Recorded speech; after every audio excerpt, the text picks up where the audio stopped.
तो बच्चों, आज हम कक्षा 10 में तुलसीदास द्वारा रचित धनुष भंग शीर्षक जो हमारी पाठ्य पुस्तक में रामचरितमानस के बाल कांड से लिया गया है, उसके बारे में पढ़ेंगे।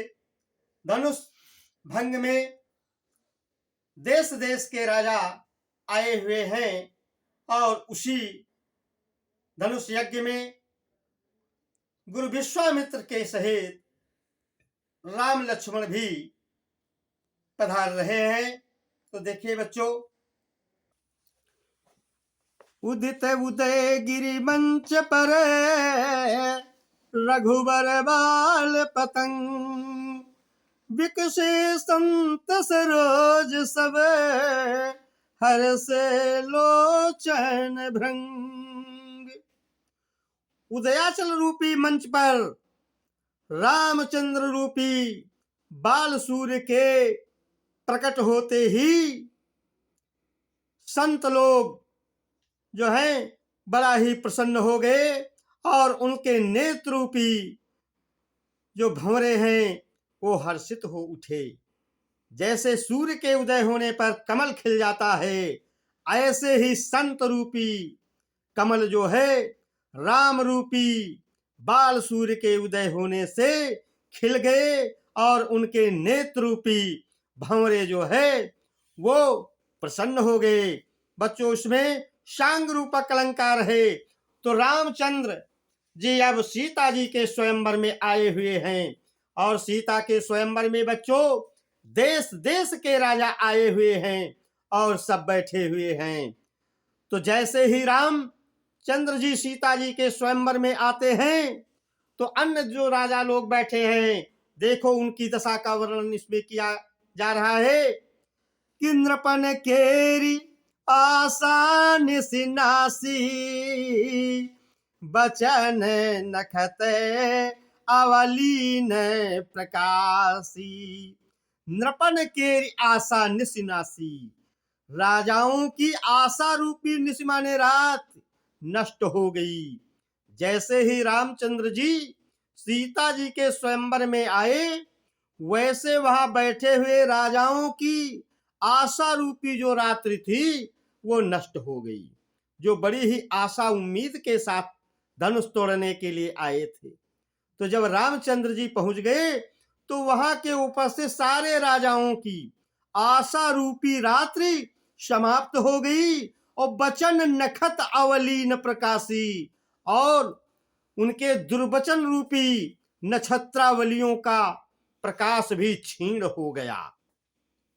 इसमें भी बच्चों रूपक अलंकार है। तो मानी महिप कुमुद सकुचाने, कपटी भूप उलू के लुकाने। मानी माने अभिमानी, महिप माने राजा, कुमुद माने कुमुदनियों की तरह, सकुचाने माने संकुचित हो गए, कपटी माने कपट भेषधारी, भूप माने राजा, उलूक माने उल्लू की तरह, लुकाने माने लुकने लगे, छिपने लगे। रामचंद्र जी के आने से जितने अभिमानी राजा थे वो कुमुदनियों की तरह संकुचित हो गए तथा कपट भेषधारी जो राजा थे वो उल्लू की तरह छिपने लगे। जैसे उल्लू जो है उसको रात में दिखाई देता है, दिन में नहीं दिखाई देता है। सूर्य जब निकल आता है तो उल्लू छिपने लगता है। ऐसे ही वो कपटी वेशधारी जो राजा लोग हैं उल्लू की तरह राम रूपी सूर्य के आ जाने से, उदित हो जाने से छिपने लगे, गायब होने लगे। तो भये विशोक को कमुनि देवा, और बरसई सुमन जनामहि सेवा। भये विशोक कोक मुनि देवा, चकवा रूपी मुनि जो है और देवता सब शोक रहित हो गए। भये विशोक, शोक रहित हो गए जब रामचंद्र जी आए। उनके अंदर का जो शोक था, दुख था, वो सब दूर हो गया। और बरसई सुमने जनामहि सेवा, और पुष्प वर्षा करते हुए अपनी अपनी सेवा प्रकट करने लगे, जनाने लगे। तो उधर गुरुपद बंद सहित अनुरागा, और राम मुनि ने सन आय सुमांगा। गुरुपद बंद, गुरु विश्वामित्र के चरणों में प्रणाम करके, कैसे सहित अनुरागा, बड़े प्रेम के साथ रामचंद्र जी ने सबसे पहले गुरु जी को प्रणाम किया, और फिर राम मुनि ने शन आय सुमांगा, वहां पर उपस्थित अन्य मुनियों से भी आज्ञा मांगी। और फिर कैसे चले राम धनुष की तरफ, कि सहज ही चले सकल जग स्वामी, मात मंजवर कुंज गामी। रामचंद्र जी सहज स्वाभाविक रूप से सारे संसार के स्वामी राम जी मतवाले सुंदर, मतवाले हाथी की तरह सुंदर जो है, धीरे धीरे मतवाली चाल में धनुष की तरफ बढ़े। तो चलत राम सब पुर नर नारी, पुलक पूरतन भय सुखारी। चलत राम सब पुर नर नारी, जब रामचंद्र जी धनुष की तरफ चल रहे हैं तो वहां उपस्थित जनकपुर के सारे नर नारियों ने, हैं, सारे स्त्री पुरुष, कहते पुलक पूरी तन भय सुखारी, सबके शरीर बिल्कुल प्रेम से रोमांचित हो उठे और बड़े ही सुखी हो गए, बड़ा प्रसन्न हो रहे हैं। तो सब वहां के निवासी क्या कह रहे हैं, कि बंद पितर सुर सुकृत संभारे, और जो कछु पुण्य प्रभाव हमारे।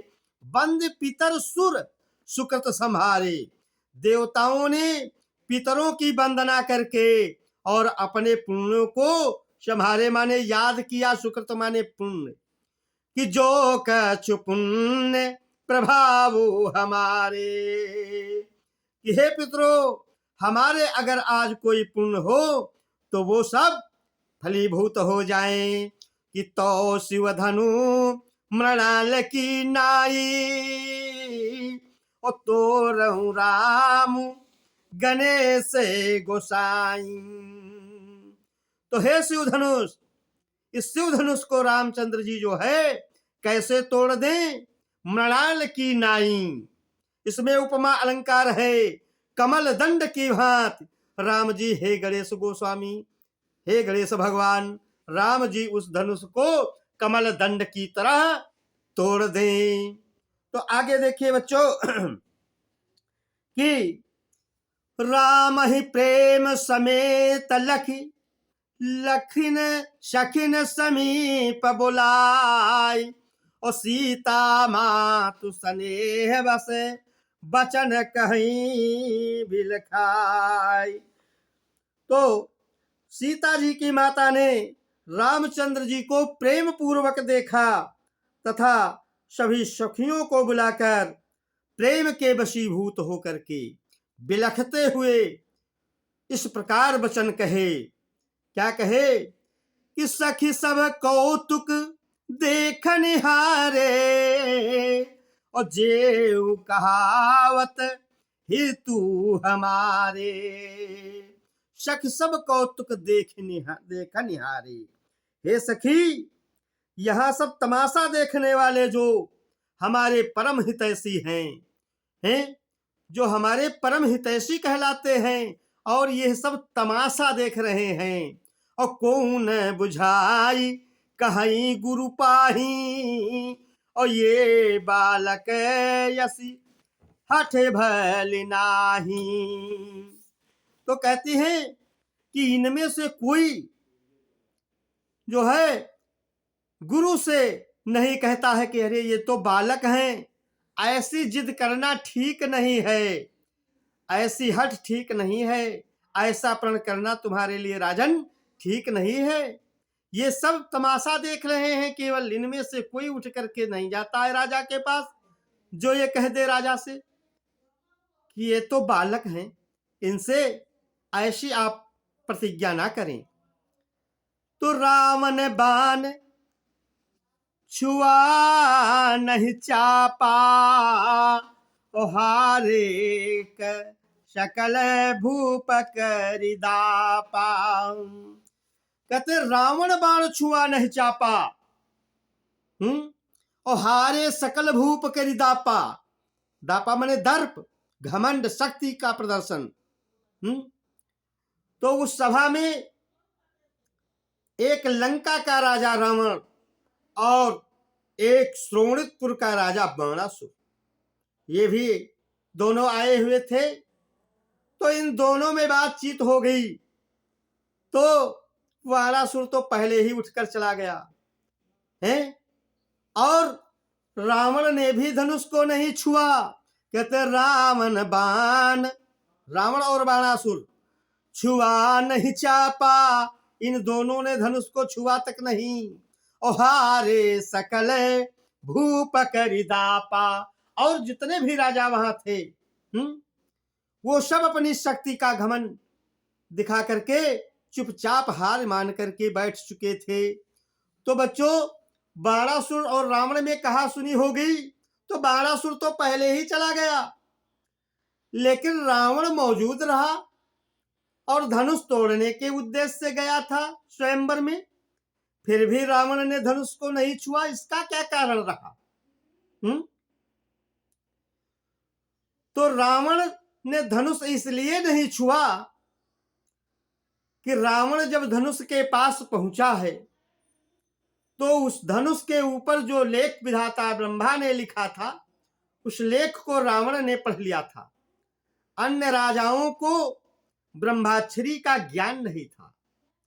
रावण था ज्योतिषी, उसे ब्रह्म ज्ञान था। उसने वो लेख पढ़ लिए जो ब्रह्मा ने लिखा था। तो ब्रह्मा ने क्या लिखा था? ब्रह्मा ने लिखा था कि धनुष तोड़ने वाले की क्या दशा होगी।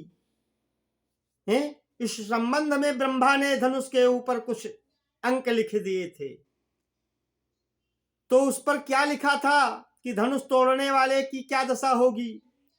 कि त्वरी है धनुष पिता मर जाई, और नारी सहित बन बिचर ही जाई। उस धनुष के ऊपर लिखा था कि धनुष जो तोड़ेगा उसका पिता मर जाएगा और उसे पत्नी सहित 14 वर्ष तक जंगल में रहना पड़ेगा। तो रावण ने सोचा हम जानबूझकर ऐसी गलती नहीं करेंगे कि हमारे पिता भी मर जाएं और हम 14 वर्ष तक अपनी पत्नी को लेकर के जंगल में रहे, वनवास काटे। तो रावण देखो विधि के अंका, तब उपजी मन मायद शंका। रावण ने जब ये ब्रह्माक्षरी देख ली तो उसके मन में शंका पैदा हो गई। इसलिए रावण ने धनुष को छुआ तक नहीं। तो जब रावण ने धनुष को नहीं छुआ और वो पीछे मुड़कर चलने लगा, तो कुछ लोगों ने कह दिया अरे इससे तो धनुष छुआ तक नहीं गया। तो तोड़ने की तो बात बहुत दूर की रही, धनुष छुआ तक नहीं जाता इससे। रावण ने सुन लिया और रावण खिसिया गया, वो तुरंत पीछे लौट पड़ा। तो रावण ने कहा धनुष को मैंने तोड़ा नहीं तो इसका मतलब मैं कायर नहीं हूं। और रही बात ये सीता की तो सुनो, क्या कहा रावण ने कि धनुमा को गर तोड़ा नहीं तो प्रण करके ये जाऊंगा, और श्री जनक नंदनी सीता को एक दिन लंका पहुंचाऊंगा। कहा कि धनुष को मैं तोड़ूं या न तोड़ूं, धनुष को नहीं तोड़ा तो इसका मतलब मैं कायर नहीं हूं। लेकिन रही बात सीता की, तो मैं एक दिन सीता को जनकपुरी अवश्य ले जाऊंगा। तभी रावण पंचवटी से सीता जी का हरण करके ले गया था, और कोई बात नहीं थी। तो इसलिए रावण ने भी धनुष को नहीं छुआ। तो फिर रावण जब अन्य राजाओं की तरफ देखता है और राम के तरफ जब नजर पड़ी, तो रावण ने कहा, राम इधर आओ। राम बोले, बताइए। कहा, देखिए, धनुष को तोड़ने में आपका नाम होगा और आपके गुरुदेव महाराज का नाम होगा। तो राम ने कहा, ऐसा क्यों? कहा, देखिए, इस धनुष के ऊपर जो लिखा है वही आपके माथे पर लिखा है। तो राम ने कहा, हमारे मस्तक पर क्या लिखा है? रावण ने कहा, सुनाऊं? राम ने कहा, सुनाइए। तो राम से रावण कहता है कि हे राम, तुम्हारे मस्तक पर हे पिता मरण वनवास लिखा। हे राम, तुम्हारे मस्तक पर है पिता मरण वनवास लिखा। कहा कि तुम्हारे मस्तक पर यह लिखा है कि तुमको वनवास मिलेगा। और कहा, हे राम, तुम्हारे मस्तक पर है पिता मरण और वनवास लिखा, और तुम्हारे पिता का मरण हो जाएगा। तुम्हारे पिता का मरण हो जाएगा और तुम्हें वनवास मिलेगा। राम ने कहा, और कुछ लिखा? तो रावण ने कहा, हाँ। कहा, पढ़कर सुनाओ। कहा, हे राम, तुम्हारे हाथों से इस रावण का सर्वा नाश हुआ, और तुम्हारे ही हाथों से इस रावण का नाश भी लिखा है। तो इस प्रकार राम ने धनुष को तोड़ा है, रावण ने धनुष का स्पर्श तक नहीं किया। तो इसीलिए कहा गया कि रावण बाण छुयो न चापा और हारे सकल भूप करितापा। बाकी जितने भी राजा थे वहां, वो सब हारी मान करके बैठ जाते हैं। तो सीता जी की माता अपनी सखियों से कह रही हैं कि कोई इनमें से राजा को समझाता बुझाता नहीं है कि आपने ऐसा प्रण क्यों ठान लिया है। ऐसी जिद तुमको नहीं करनी चाहिए, ऐसा प्रण नहीं करना चाहिए। कहते जो धनुष इतना विशाल है, इतना कठोर है, तो सो धनुराज कुंवर कर देही और बाले मराल की मंदर लेही। जो धनुष इतना विकराल है, जिस धनुष को देखकर सारे राजा हार मान कर चले गए। रावण और बाणासुर ने छुआ तक नहीं। उस धनुष को इस राजकुमार के हाथ में दे रहे हैं, जो कोमल कुमार है। इतने सुकुमार बालक के हाथ में धनुष दे रहे हैं। कहते बाल मराल की मंदर लेही। बाल मराल माने बाल हंस, मराल माने हंस, मंदर माने मंदराचल। कहती हैं हंस का बच्चा कहीं मंदराचल पर्वत को उठा सकता है? अरे राम तो बड़े सुकुमार हैं, यह इस विशाल कठोर धनुष को कैसे तोड़ पाएंगे, जो राजा इनके हाथ में सौंप रहे हैं इस धनुष को। और क्या कहती हैं कि भूप शयानप सकल सिरानी सखी विधि गति कछु जाति न जानी। कहा भूप शयानप, भूप माने राजा, शयानप माने चतुराई, सकल माने सब, सिरानी माने शीतल हो गई, ठंडा गई।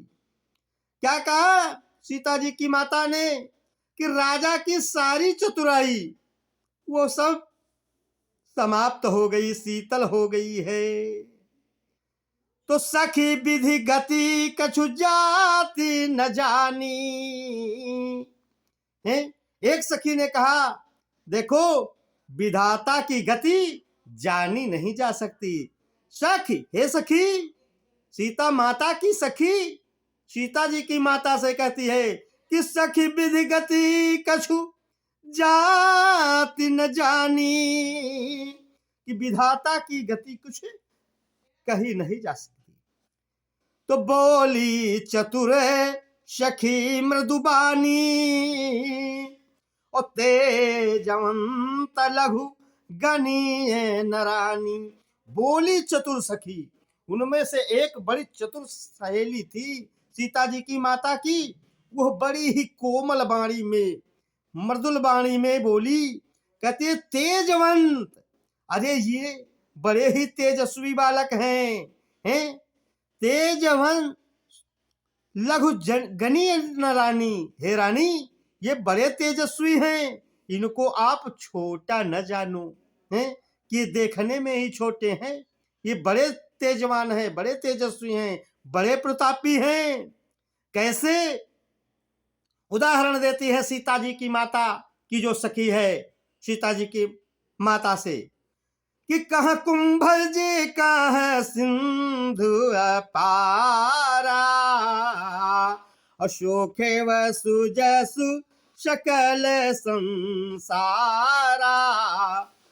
कहाँ अपार समुद्र और कहाँ अगस्त ऋषि, जिन्होंने अंजलि में सोख्यो सुजस सकल संसारा, अंजलि में समुद्र को सोख करके सारे संसार में यश फैला दिया था।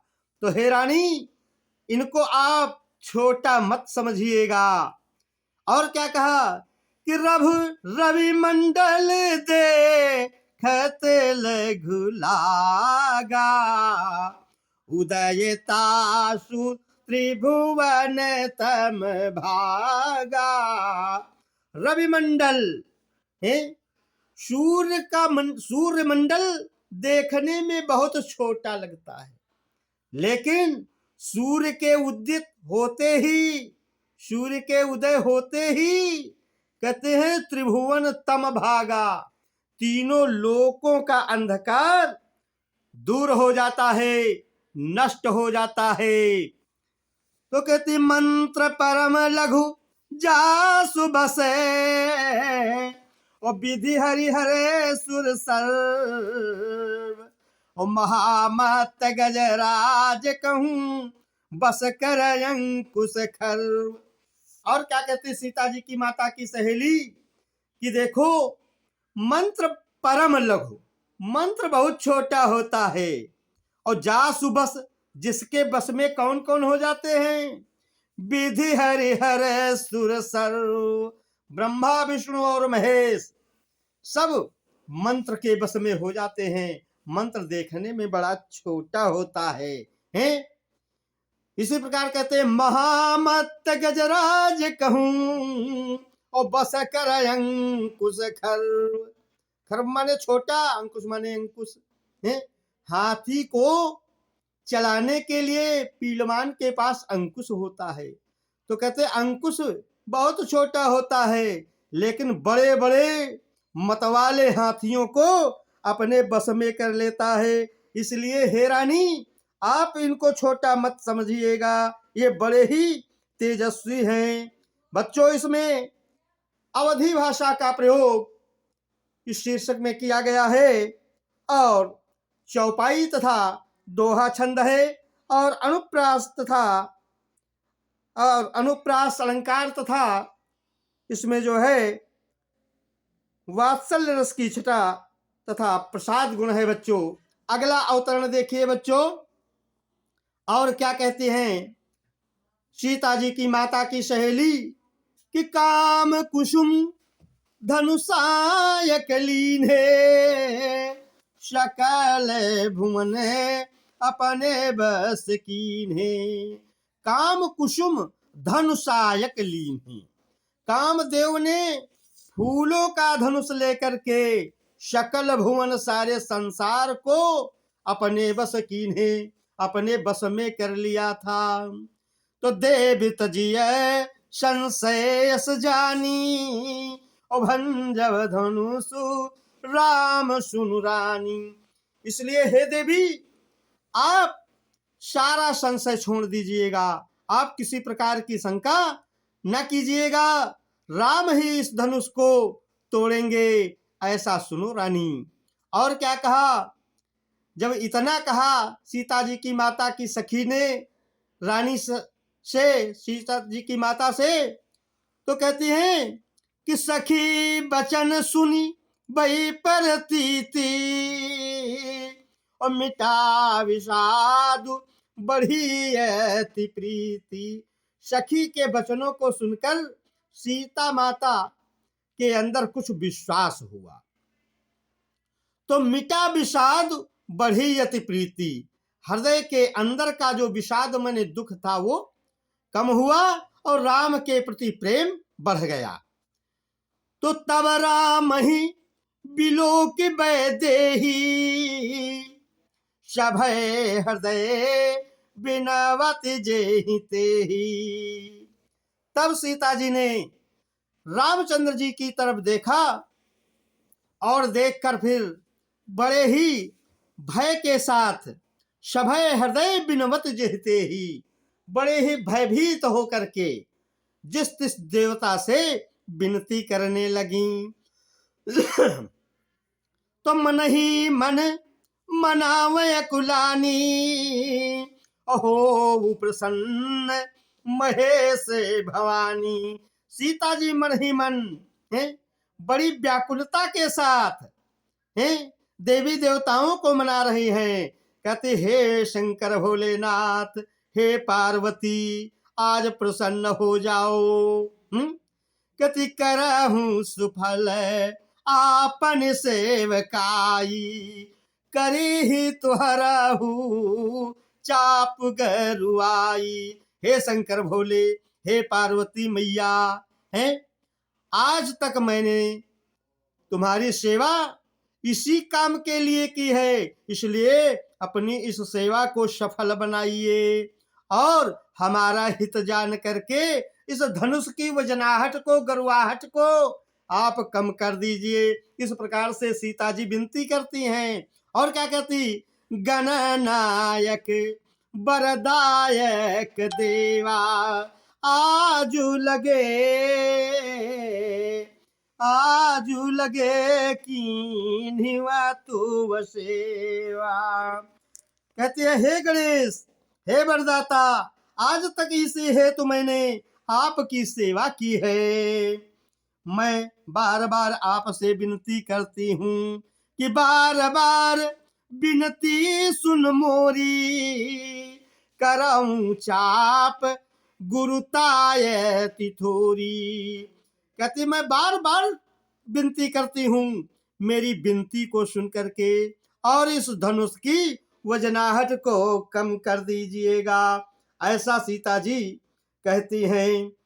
तो फिर कहती देख देख रघुवीर तनु असुर मनाम धरि धीर और भैरे बिलोचन प्रेम जल पुलकावली शरीर। तो श्री राम जी को देखकर फिर धैर्य धारण करके सीता जी जो है नेत्रों में प्रेम के आंसू भर लाती हैं और उनका शरीर पुलकित हो जाता है। तो नीके निरखी नयन भरी शोभा अपितुपन सुमिरे बहुरी मनु शोभा। नीके निरखी नयन भरी शोभा, सीता जी ने राम को बड़ी अच्छी प्रकार से भली भांति देखकर और उनकी सुंदरता को नेत्रों में भरकर हैं फिर क्या करती हैं, पितुपन सुमिरी। फिर जब पिताजी के प्रण की याद करती हैं तो बहुरी मनु शोभा, तो मन में फिर कुछ दुख पैदा हो जाता है कि आह तात दारुण है ठानी समूझता नहीं कछु लाभु नहानी। अरे पिताजी ने बड़ा भयंकर हठ ठान लिया है, बड़ी भारी जिद पकड़ ली पिताजी ने, सीता जी कहती हैं, क्योंकि समुझत नहीं कछु हानि लाभ नहानी। पिताजी ने यह प्रण करते समय लाभ हानि का उचित अनुचित का कोई ध्यान ही नहीं दिया रखा कि ये इतना भारी हम प्रण कर रहे हैं, ये अच्छा रहेगा या इसका परिणाम बुरा होगा, कुछ भी विचार नहीं किया। और कहते मंत्री लोग जो बैठे इनके सलाहकार, कहते सचिव सभय सिख दे न कोई, और बुध समाज बड़े अनुचित होई। सीता जी कहते हैं इनके जो मंत्री लोग हैं, सचिव माने मंत्री हैं, सभय डर के कारण सिख दे न कोई, राजा के डर के कारण इनके मंत्री भी कोई अच्छी सलाह नहीं दे रहे हैं। कहते बुध समाज बड़े अनुचित होई, अरे बुद्धिमानों की सभा में ये बड़ा अनुचित हो रहा है कि कहाँ धानुकुली सहु चाहि कठोरा, और कहाँ श्यामल मृदु गाते किशोरा। कहाँ तो इतना वज्र से भी ज्यादा कठोर धनुष, और कहाँ ये कोमल शरीर वाले सांवरे हैं कुमार। और विधि के भांति धरऊं धीरा, सिरा से सुमने कस बेधी हीरा। कहती है कि ब्रह्मा ने, कहते है सीता जी कहते हे विधाता किस प्रकार से मैं धैर्य धारण करूं, अरे शिरीष फूल अत्यंत कोमल होता है, वो हीरा कैसे बेध सकता है, तोड़ सकता है। तो सकल सभा कई मति भई भोरी,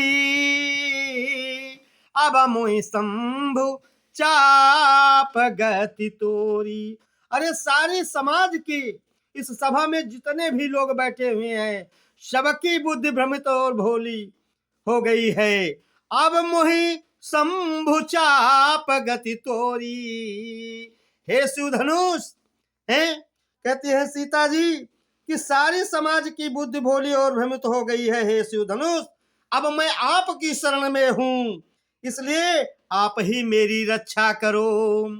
क्या कहती हैं कि निज जड़ता लोगन पर डारी, होई हरु रघुपति निहारी। सीता जी क्या कहती शंकर जी से कि अपनी कठोरता को लोगों पर डालकर अब श्री राम की ओर देख कर इस धनुष को हल्के कर दो। तो आरती परिताप सियम न माही, और लवन में जुग से समझाही। ऐसा दुख सीता जी के मन में है, और सीता जी का एक एक पल जो है वो युगों के समान बीत रहा है। बच्चों, इसमें भी अवधी भाषा का प्रयोग किया गया है। छंद इसमें चौपाई और दोहा है, तथा अनुप्रास और उपमा अलंकार है, और श्रृंगार रस है। बच्चों, इतना ही पढ़ने के बाद हम विराम लेंगे और शेष फिर बाद में। धन्यवाद। आप सब लोग हमारे आधुनिक हिंदी ज्ञान सागर चैनल को सब्सक्राइब करें, लाइक करें। धन्यवाद।